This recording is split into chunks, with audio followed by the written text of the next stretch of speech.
தமிழர்களின் number 1 choice Tamil matrimony. அடமானத்தில் இருக்கும் தங்க நகையை மீட்டு மார்க்கெட் விலையில் உடனடியாக விற்க சிறந்த வழி பிரைம் கோல்ட் ஹப். தொடர்புக்கு 9840551787. தங்கத்தை மட்டுமல்ல, உங்கள் தன்னம்பிக்கையையும் மீட்டுத் தருகிறோம்.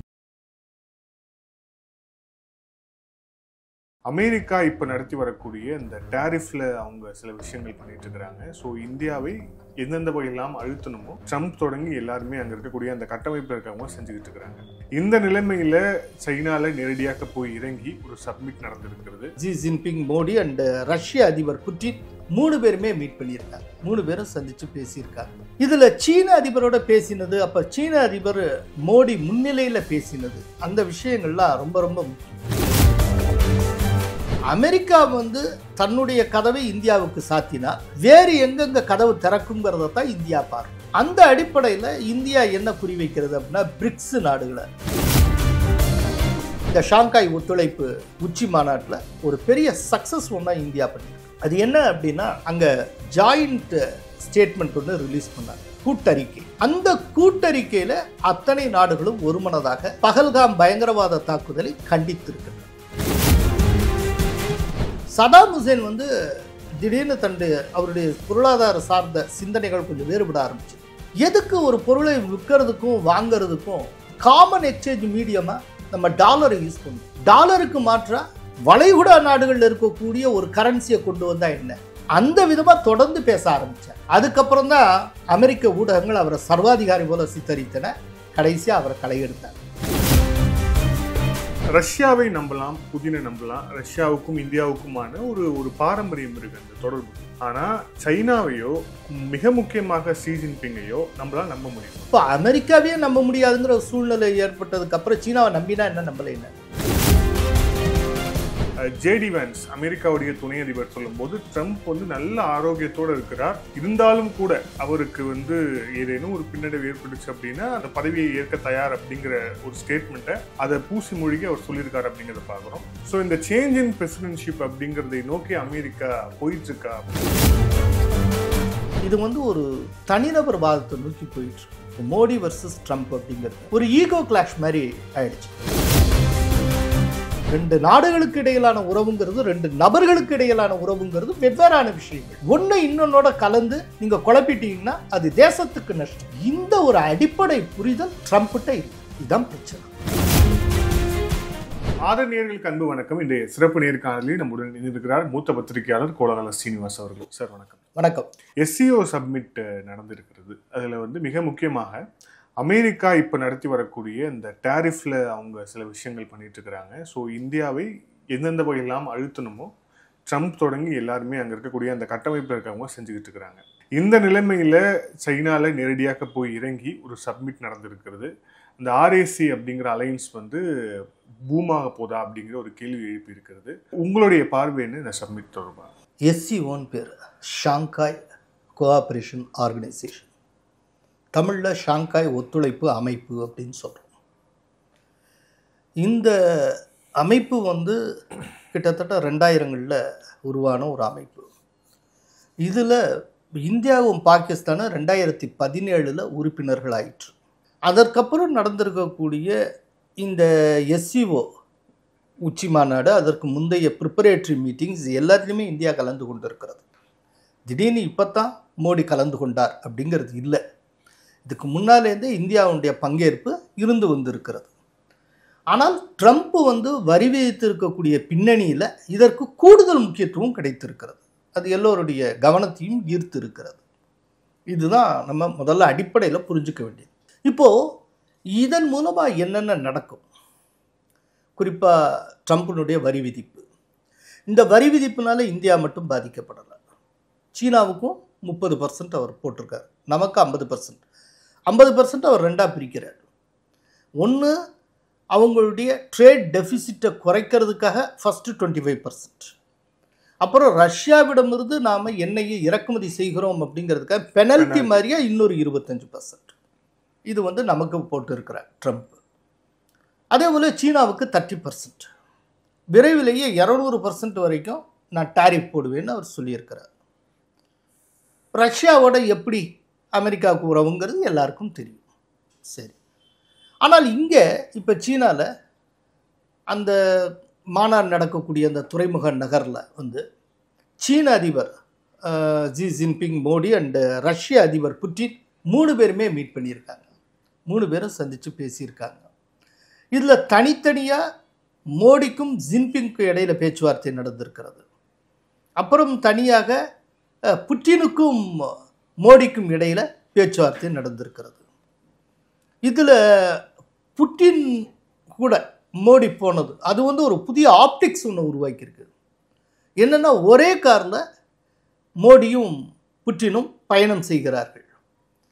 அந்த நகரத்தில் இருக்கக்கூடிய ஒரு star hotel, Galton star hotel, அந்த ஸ்டார் ஹோட்டல் தான் பேச்சுவார்த்தை நடக்கு. அங்கே போகிறாங்க. ஆக்சுவலாக அந்த காருக்கு ஒரு ஹிஸ்ட்ரி உண்டு, அது ஒரு பியூட்டி. அந்த கார் வந்து ரஷ்யாவில் தயாரிக்கப்பட்ட ஆர்எஸ் செடான் கார். அது அந்த காரை புட்டினுக்கு பரிசாக கொடுத்தது சீனா. ஸோ சீனாவால் புட்டினுக்கு பரிசளிக்கப்பட்ட ரஷ்ய காரில் ரஷ்ய அதிபரும் இந்திய பிரதமரும் ஒன்றா பயணம் பண்ணாங்க. ரைட்டா? இவங்க அங்கே போய் பேசியிருக்காங்க. இதெல்லாம் டோட்டலாக நடந்திருக்கு.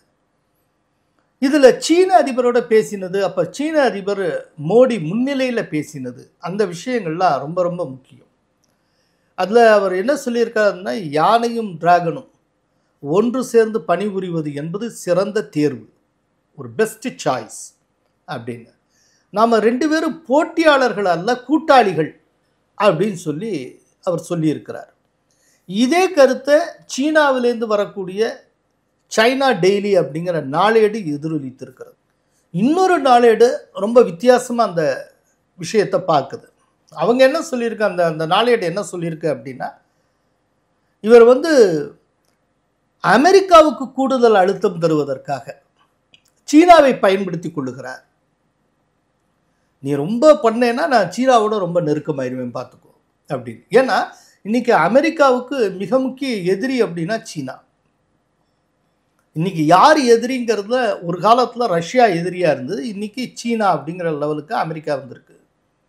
அப்படிங்கிறப்போ சீனாவை நீங்கள் ஆஃப்செட் பண்ணணும்னா ஒரு ஏஷியன் கான்டினென்ட்டில் வந்து இந்தியாவை தவிர்த்துட்டு அந்த வேலையை சக்ஸஸ்ஃபுல்லாக செய்ய முடியாது. ஸோ சீனாவுக்கு செக் வைக்கிறது இந்தியா தேவை. அதனால தான் அந்த குவாடு அமைப்பில் வந்து இந்தியா இருக்குது. இந்தியா தவிர்த்து அதில் அமெரிக்கா, ஆஸ்திரேலியா, ஜப்பான் ஆகிய 3 நாடுகளும் இருக்குது. இது அதனால் இந்தியாவை தவிர்த்துட்டு செய்ய முடியாது அப்படிங்கிறதுனால தான் இந்த குவாடில் இந்தியா இடம்பெற்றிருக்கிறது. இந்த குவாடுங்கிற அமைப்பே வந்து என்னென்னா, தென்சீன கடலில் சீனாவுடைய வல்லாதிக்கத்தை கட்டுப்படுத்துவதற்காக ஏற்படுத்தப்பட்ட ஒரு அமைப்பு அதில் இருக்குது. இப்போ நவம்பரில் குவாடினுடைய மீட்டிங் இந்தியாவில் நடக்க போகுது. இப்போது இன்றைக்கி ட்ரம்ப் அனௌன்ஸ் பண்ணதாக ஒரு தகவல் வந்திருக்கு.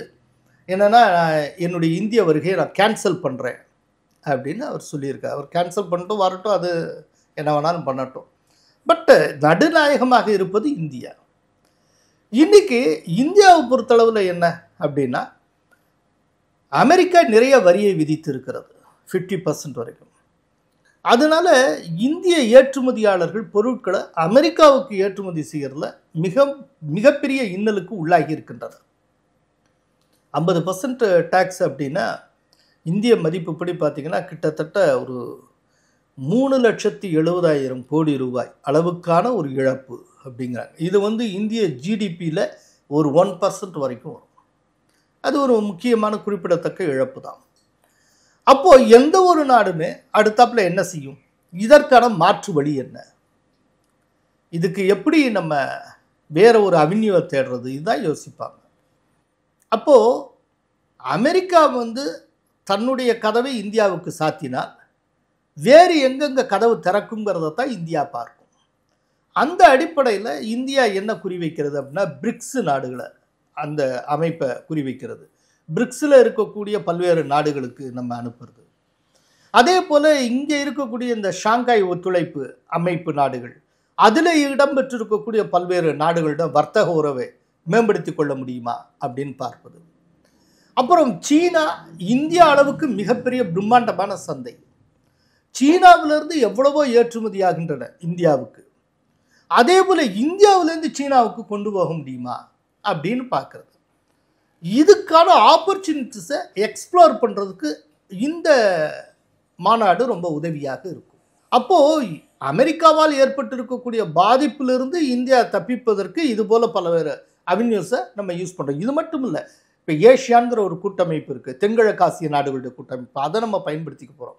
அதில் இருக்க எல்லா நாடுகளுக்கும் நம்ம எக்ஸ்போர்ட் பண்ண, அதே போல் அந்த நாடுகளும் இம்போர்ட் பண்ணுறது அலோவ் பண்ணுறது இது. அதே போல் ஆப்பிரிக்கன் கூட்டமைப்பு இருக்குது, அதை நம்ம எக்ஸ்ப்ளோர் பண்ணுறோம். இப்படி பல்வேறு விஷயங்கள். ஆனால் இந்த இப்போ நடந்து முடியக்கூடிய இந்த ஷாங்காய் ஒத்துழைப்பு உச்சி மாநாட்டில் ஒரு பெரிய சக்ஸஸ் ஒன்றா இந்தியா பண்ணியிருக்கு. அது என்ன அப்படின்னா, அங்கே ஜாயிண்ட் ஸ்டேட்மெண்ட் ஒன்று ரிலீஸ் பண்ணாங்க, கூட்டறிக்கை. அந்த கூட்டறிக்கையில் அத்தனை நாடுகளும் ஒருமனதாக பகல்காம் பயங்கரவாத தாக்குதலை கண்டித்திருக்கின்றன.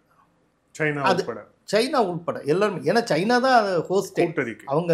ஏன்னா அது கூட்டறிக்கையோட தன்மை என்னன்னா, ஒரு நாடு எதிர்த்து கையெழுத்து போட்டாலும் கூட்டறிக்கை வெளியிட மாட்டாங்க. அப்போ பாகிஸ்தானும் எதிர்ப்பு தெரிவிச்சு. எஸ், அப்போ அதில் என்ன பண்ணியிருந்தாங்க அப்படின்னா, இதை சமாதானப்படுத்தணும். பாகிஸ்தானில் நடந்த ஜாஃபர் எக்ஸ்பிரஸ் ரயில் பிடிச்சாங்கல்ல, அந்த பயங்கரவாத விஷயத்துக்கும் கண்டனம் தெரிவிக்கப்பட்டது. ரைட்டா? அதனால கையெழுத்து போட்டாங்க. ஆனால் இதில் டெவலப்மெண்ட்டை புரிஞ்சுட்டா தான் இது எந்த அளவுக்கு சக்ஸஸ் நம்ம புரிஞ்சுக்க முடியும். ஒரு சில மாதங்களுக்கு முன்னால் ஷாங்காயில் வச்சு ஷாங்காய் ஒத்துழைப்பு அமைப்பினுடைய பாதுகாப்பு அமைச்சர்கள் நிலையிலான கூட்டம் நடந்தது. அது ஜூன் மாதம்னு நினைக்கிறேன். அந்த கூட்டம் நடந்தப்போ அப்போ ஒரு ஜாயிண்ட் ஸ்டேட்மெண்ட் ப்ரிப்பேர் பண்ணாங்க. அதில் பகல்காம் தாக்குதலை கண்டிக்காமல் ஜாஃபர் எக்ஸ்பிரஸ் ட்ரெயின் கேப்சர் பண்ணாங்கல்ல டெரரிஸ்ட், அதை மட்டுமே சொல்லி கிரிட்டிசைஸ் பண்ணி அந்த கூட்டறிக்கை இடம்பெற்றது. அப்போ அந்த கூட்டறிக்கையில் நான் கையெழுத்து போட மாட்டேன்னு சொல்லி ராஜ்நாத் சிங் மறுத்தார். ராஜ்நாத் சிங் கையெழுத்து போட மறுத்ததன் காரணமாக அந்த கூட்டறிக்கையே இல்லாமல் அந்த மாநாடு முடிந்தது. ஸோ அன்னைக்கு அவங்க சேர்க்கலை, இன்னைக்கு அவங்க சேர்த்தே ஆக வேண்டும் என்கிற கட்டாயத்துக்கு வந்திருக்கிறார்கள். இது இந்தியாவுக்கு கிடைத்திருக்கிற மிக முக்கியமான வெற்றி. இன்னொன்று, பொதுவாக அங்கே இருக்கக்கூடிய ஒரு பாடி லாங்குவேஜ் நெருக்கம். ஏன்னா சீனாவும் அமெரிக்காவில் நிறைய பாதிக்கப்படுகிறது, இந்தியாவும் பாதிக்கப்பட்டிருக்கு. இப்போ பாதிக்கப்பட்டவர்கள் எல்லோரும் ஒன்று கூட தொடங்கி இருக்கிறார்கள். இதில் இன்னொரு ரொம்ப முக்கியமான ஒரு விஷயம், புட்டின் அவர்கள் சீனாவுடைய அரசு செய்தி ஸ்தாபனமான, இப்போ இங்கே பிடிஐன்னு சொல்லணும்ல, அதுபோல் சீனாவுடைய செய்தி ஜின்ஹுவான்னு பேர், அந்த ஜின்ஹுவாவுக்கு ஒரு பேட்டி கொடுத்துருக்கிறார். இந்த பேட்டியில் ரொம்ப முக்கியமான ஒரு விஷயத்த சொல்லியிருக்கிறார். அது இன்னும் மீடியா அட்டென்ஷனுக்கே வரல, ஆனால் ரொம்ப ரொம்ப முக்கியமான விஷயம். அவர் என்ன சொல்லியிருக்கிறார்னா, நாங்கள் ஒரு முக்கியமான நிதியம் ஒன்றை உருவாக்குவது பற்றி பேசி வருகிறோம்.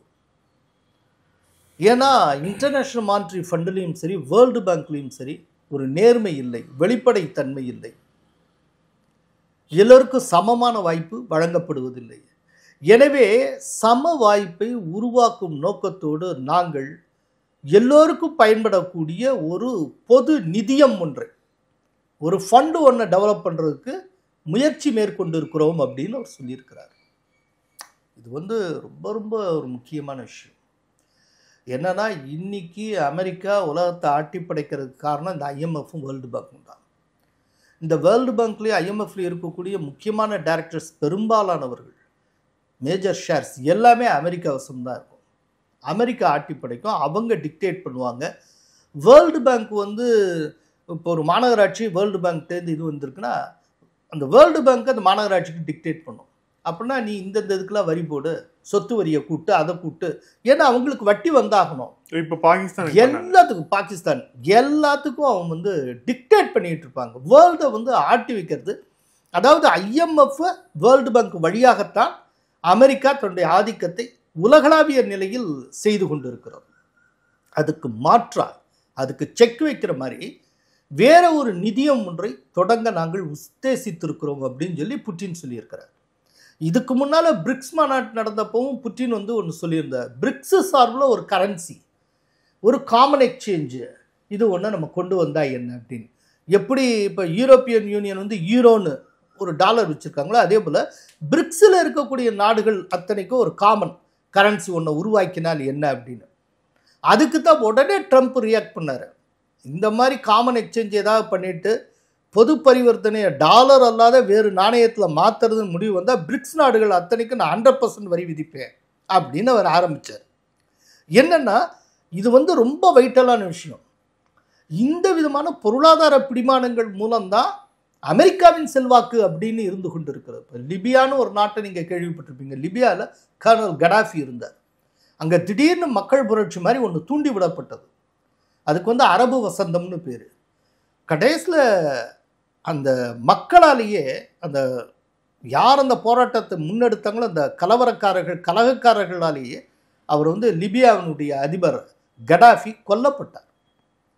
ரொம்ப மோசமான முறையில் கொல்லப்பட்டார். ஆக்சுவலாக கடாஃபிக்கு பின்னால் அமெரிக்கா இப்படி ஒரு காரியத்தை செய்கிறதுக்கு காரணம் என்ன? இதுக்கு பின்னால் இருந்தது சோரஸ், ஜார்ஜ் சோரஸ் இருந்தார். அரபு வசந்தத்தினுடைய மூளையே வந்து ஜார்ஜ் சோரஸ். ஜார்ஜ் சோரஸ் அப்படிங்கிறவர் வந்து அமெரிக்காவுடைய எண்ணத்தை உலகம் முழுக்க செயல்படுத்தக்கூடிய ஒரு இண்டிவிஜுவல். அவர் வந்து ஓப்பன் சொசைட்டி அது இதுன்னு பல அமைப்புகள் வச்சுருக்கா. அதன் மூலமாக கலவரங்களை தூண்டுவது. அதே போல் இப்போ பங்களாதேஷில் நடந்த கலவரத்துக்கு பின்னால் பெரும் மாற்றத்துக்கு பின்னால் சோரஸ் இருந்தார். இப்படி எல்லாம் இருந்திருக்காங்க. அதுக்கு என்ன காரணம் அப்படின்னா லிபிய அதிபர் கர்னல் கடாஃபி ஒரு முக்கியமான காரியத்தை செய்தார். IMFும் வேர்ல்டு பேங்க்கும் நம்மை சுரண்டுகின்றன. இந்த IMFிடமிருந்தும் வேர்ல்டு பேங்கிடமிருந்தும் நாம் விடுதலை பெறுவதற்கு ஆப்பிரிக்காவில் இருக்கக்கூடிய அத்தனை நாடுகளும் ஒற்றுமையுடன் ஒன்று சேர்ந்து ஆப்பிரிக்க நிதியம் ஒன்றை உருவாக்க வேண்டும். ஆப்பிரிக்கன் ஃபண்ட் குறைந்த வட்டிக்கு நாம் எல்லாம் அதுக்கு கான்ட்ரிபியூட் பண்ணுவோம். ஆப்பிரிக்கன் நாடுகள் ஏன் போய் IMFலையும் வேர்ல்டு பேங்க்லையும் பிச்சை எடுக்கணும்? நாம் இன்னைக்கு வந்து நல்லா இருக்கோம். நாம் ஒரு நிதியத்தை உருவாக்கி அதில் வந்து ஆப்பிரிக்கன் கண்ட்ரிஸ் மட்டுமே தான் பார்ட்டிசிபேட் பண்ண முடியும். நாம் நம்முடைய கண்டத்துக்கு உதவி செய்வோம். நம்முடைய கண்டத்தில் இருக்க எல்லா நாடுகளும் அதில் உறுப்பினராக இருக்கட்டும், எல்லாருமே ஷேர் போடட்டும். நாம் வந்து ஒரு நிதியத்தை உருவாக்குவோம்னு ஒன்றை கொண்டு வந்தார். அவரை வேட்டையாடினாங்க. அதே போல் சதாம் ஹுசைன் அவரை வேட்டையாடினாங்க. உண்மையான காரணம் என்ன அப்படின்னா சதாம் ஹுசைன் வந்து திடீர்னு அவருடைய பொருளாதார சார்ந்த சிந்தனைகள் கொஞ்சம் வேறுபட ஆரம்பிச்சது. எதுக்கு ஒரு பொருளை விற்கிறதுக்கும் வாங்கிறதுக்கும் காமன் எக்ஸ்சேஞ்ச் மீடியமாக நம்ம டாலரை யூஸ் பண்ணணும்? டாலருக்கு மாற்றாக இந்த வளைகுடா நாடுகளில் இருக்கக்கூடிய ஒரு கரன்சியை கொண்டு வந்தால் என்ன, ஏன் கூடாது அப்படின்னு சொல்லி அந்த விதமாக தொடர்ந்து பேச ஆரம்பித்தார். அதுக்கப்புறம் தான் அமெரிக்க ஊடகங்கள் அவரை சர்வாதிகாரி போல சித்தரித்தன. கடைசியாக அவரை களையெடுத்தாங்க. ஸோ இப்போ அதே வேலையை வந்து புதினும் மோடியும் செய்கிறாங்க அப்படின்னா அப்போ மோடிக்கும் புதினுக்கும் இதே மாதிரியான ஒரு மோடி செய்யல, புட்டின் முன்வைக்கிறார். ஆனால் மோடிக்கு அந்த நோக்கம் இருக்கும். மோடி இன்னும் வெளிப்படையாக அதை பற்றி பேசலாம். ஆனால் புட்டின் 2 முறை ரொம்ப வெளிப்படையாக பேசுகிறார். பிரிக்ஸ் விஷயம் அதில் ஒரு 2 விஷயம் இருக்குது. என்னென்னா இனிமேல் பிரிக்ஸ் நாடுகளுக்கு இடையிலான அந்த வர்த்தகத்திற்கு இந்தியா ருப்பியை தான் பயன்படுத்தும் அப்படின்னு இந்தியா வெளியிட்ட அறிக்கையாகட்டும், இல்லை அதற்கப்புறம் இப்போது புதின் கூட காமிக்கக்கூடிய நெருக்கமாகட்டும், இதை வந்து கிட்டத்தட்ட இந்தியா என்டார்ஸ் பண்ணுற மாதிரி தான் இருக்கு. என்ன சொல்லுன்னா புட்டினோட காண்பிக்கிற நெருக்கம் நீங்கள் புரிஞ்சுக்க தேவையில்லை. ரஷ்யாவோட நாம் காட்டுகிற நெருக்கம்னு புரிஞ்சுக்கலாம். ரஷ்யாவோட நாம் எப்போ நெருக்கம் இல்லாமல் இருந்திருக்கோம்? சுதந்திரம் அடைஞ்ச காலத்தில் இன்னைக்கு வரைக்கும் ரஷ்யாவோட தான் நெருக்கமாக இருந்திருக்கும். அமெரிக்காவோட தான் திடீர்னு கொஞ்சம் நெருக்கமாக இருந்தால் இன்னைக்கு விலை இருக்கா. இதில் தான் இந்த பருவநிலை மாற்றங்கள்லாம் நடந்திருக்கே ஒழிய ரஷ்யாவோட நம்ம எப்போதுமே நெருக்கமாக தான் இருந்திருக்கோம். ரஷ்யா வந்து நம்முடைய ஆத்மார்த்தமான நண்பனாக எப்போதுமே இருந்திருக்கிறது.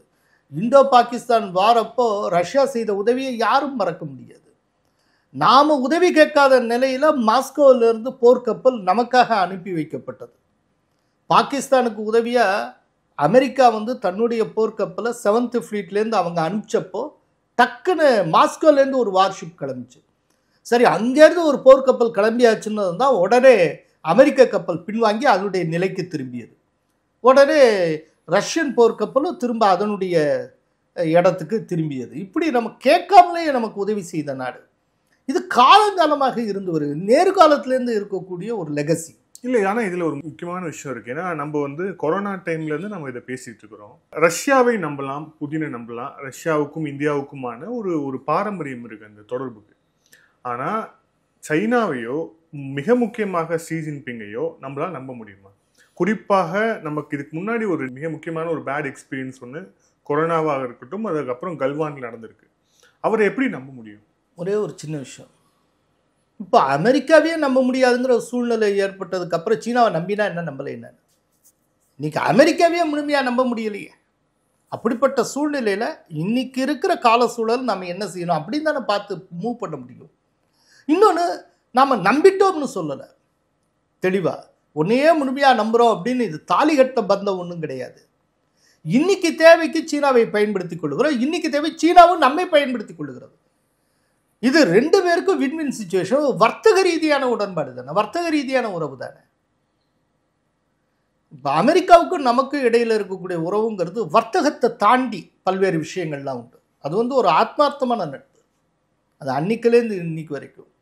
ஆனால் சீனாவுக்கும் நமக்கும் இப்போ ஏற்பட்டு இருக்கக்கூடிய நெருக்கம் அப்படிங்கிறது இன்னைக்கு இருக்கக்கூடிய கான்டெக்ட்ல அந்த நாட்டுக்கும் தேவைப்படுகிறது, நமக்கும் தேவைப்படுகிறது.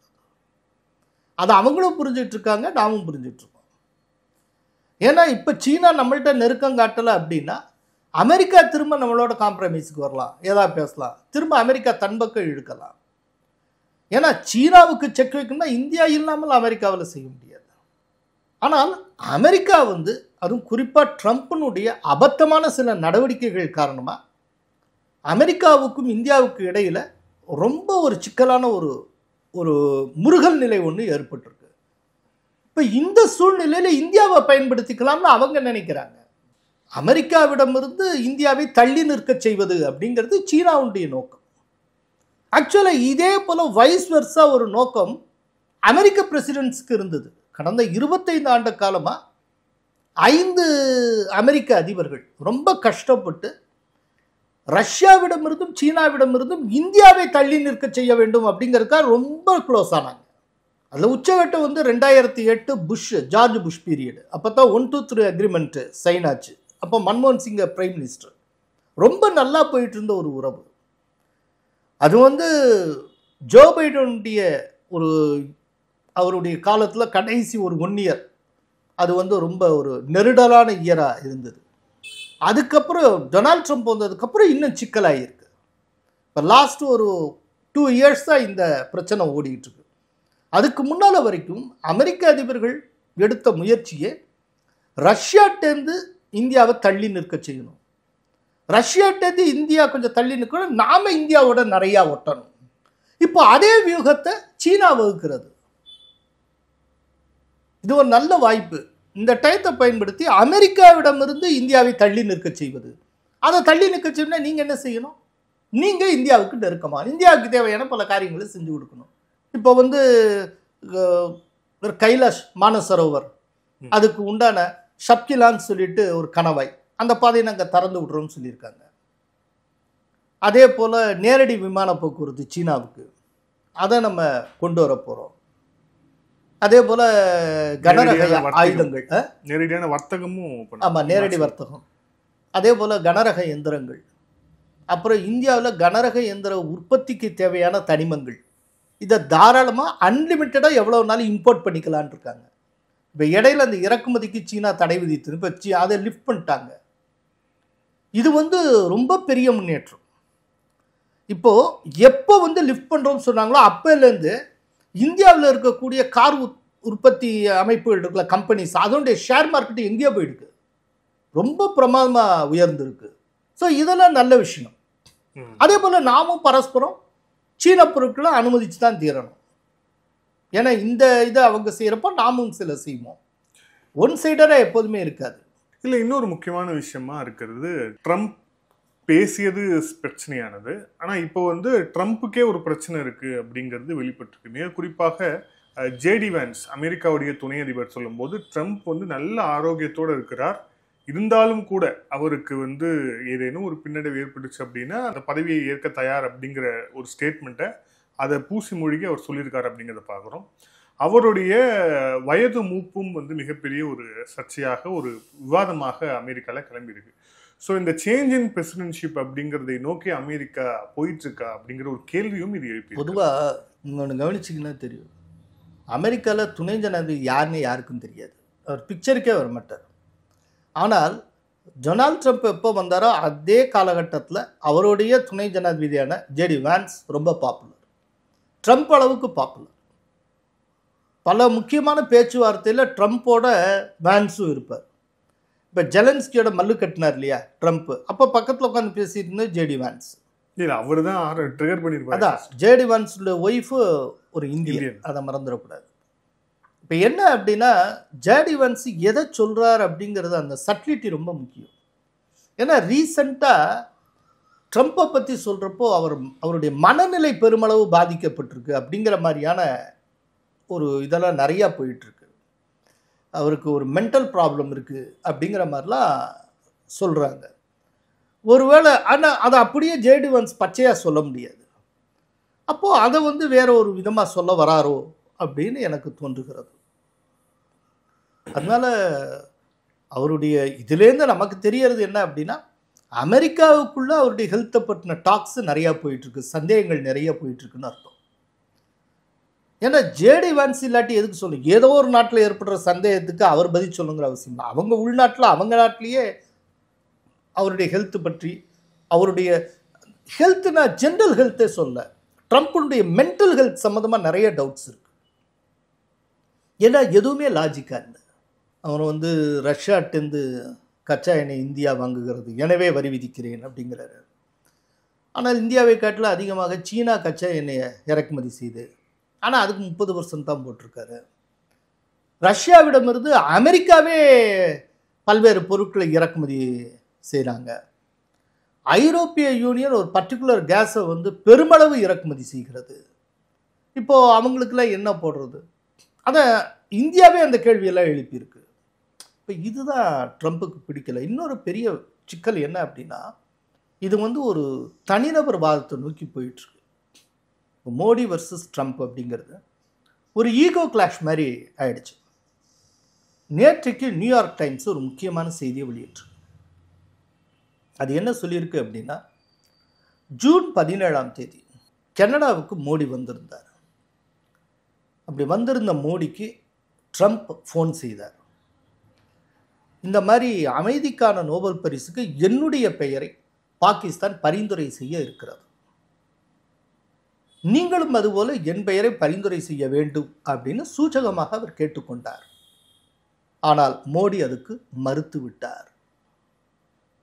அப்படின்னு மறுத்ததோடு மட்டும் இல்லை, நான் தான் இந்த போர் நிறுத்தத்துக்கே காரணம் சொல்கிறப்போ இந்திய நாடாளுமன்றத்தில் வச்சு மோடி எந்த தலைவரும் இதற்கு காரணம் அல்ல அப்படின்னு சொல்லி சொன்னார். பாகிஸ்தான் எங்கள் காலில் விழுந்து கெஞ்சியது, அதனால் பொழைச்சு போகட்டும்னு சொல்லி நாங்கள் போர் நிறுத்தத்துக்கு வந்தோம், அது கூட பாதியில் நிறுத்தி வச்சுருக்கோம், தற்காலிகமாகத்தான் இந்த ஆப்ரேஷன் சிந்தூரை நாங்கள் நிறுத்தி வச்சுருக்கோம் அப்படின்னு இவ்வளோ தெளிவாக சொன்னார். இது வந்து ட்ரம்ப்புக்கு ஒரு பெரிய ஹட்டாக இருக்குது. அவருடைய ஈகோவே ஹட் பண்ண மாதிரி அவர் நினைக்கிறார். என்ன ஒரே ஒரு ப்ராப்ளம் அப்படின்னா அமெரிக்காவும் பழைய நிலையில் இல்லை, இந்தியாவும் பழைய இந்தியா கிடையாது. இந்த யதார்த்தத்தை ட்ரம்ப்னால புரிஞ்சுக்க முடியல. ஏன்னா அவர் ஏஜ் ஓல்டு மேன். அவர் வந்து அமெரிக்காவுடைய பழைய குளோரியிலே அவர் உட்கார்ந்துட்டு இருக்காரு. இன்னைக்கு அப்படி அல்ல. ஒரு காலத்தில் அமெரிக்க அதிபர் வந்து உலகின் அதிபராக செயல்பட முடியும்.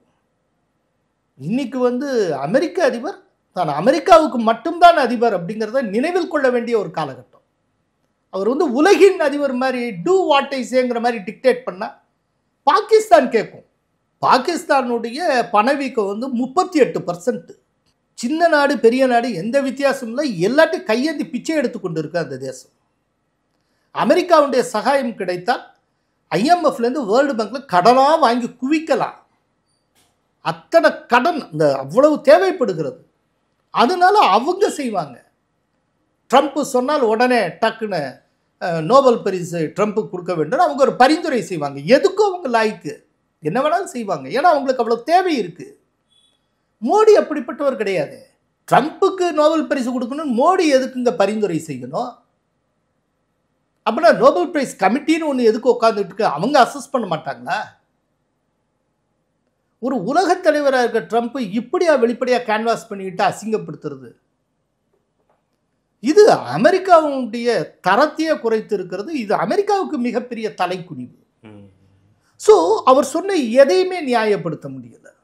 இன்னொன்று, அவருக்கு மேலே அவருடைய ஒரு அட்வைசர் ஒருத்தர் உட்கார்ந்துருக்காரு. அவர் அதுக்கு மேலே பீட்டர், அவர் அபத்தத்தின் உச்சகட்டம், எதுவுமே புரியாமல். அதாவது இப்போ ட்ரம்ப்புடைய நிர்வாகம் எப்படி போச்சுன்னா, ஆண்டிகள் கூடி மடங்கட்டின கதையாயிடுச்சு. எதுவும் தேராது. இந்த சூழ்நிலையில் தான் இப்போ வந்து ஒரு மூவர் கூட்டணி ஒன்று ட்ரம்ப்புக்கு எதிராக ஒன்று உருவாக்கி இருக்கிறது. Modi, Jinping, Putin. இதில் 2 மிகப்பெரிய ஆசிய சக்திகள், சீனாவும் இந்தியாவும், மிகப்பெரிய ஆசிய சக்திகள். இவ்வளவு பேசிட்டு இருக்க இந்த சூழ்நிலையில் இந்தியாவுடைய ஜிடிபி growth இப்போ முதல் காலாண்டில், இந்த 2025-26ஆம் ஆண்டு நிதியாண்டுக்கான ஃபர்ஸ்ட் குவார்ட்டரில் ஜிடிபி growth 7.8%. அன்பிலீவபிள். இதே காலகட்டத்தில் சீனாவுடைய ஜிடிபி 5.2%. சாதிச்சு காட்டியிருக்கோம். எல்லாத்துக்கும் மேலே மேனுஃபேக்சரிங் செக்டாரில் முன்னை காட்டிலும் பிரமாதமான வளர்ச்சி. அது வந்து மோடியுடைய Atma Nirbhar Bharat, make in India, அதனுடைய வெற்றியை காட்டக்கூடிய விஷயம்.